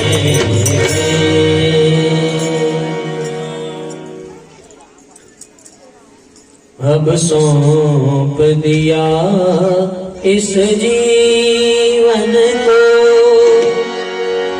भगवान तुम्हारे चरणों में। भगवान तुम्हारे चरणों में। इस तरीके से ऐसे परम पिता परम कारुणिक भगवान के श्री चरणों में हम अपने आप को समर्पित करें, अपने जीवन को समर्पित करें। जो सर्व सामर्थ्यवान है, समस्त समस्याओं का समाधान करने वाला है, ऐसे परम पिता परमात्मा को प्रणाम करते हुए आइए आरती की ओर आगे बढ़ें और कल पुनः निर्धारित समय पर यहाँ एकत्रित होकर के कथा को आगे ले चलेंगे। आज के लिए इतना ही कम रहेगा। अपने स्थान पर सभी खड़े हो जाएं, आरती प्रज्वलित कर लें और एक साथ भावपूर्वक भागवत भगवान की आरती उतारें और इस क्रम को संपन्न करें। बोलिए श्रीमद् भागवत महा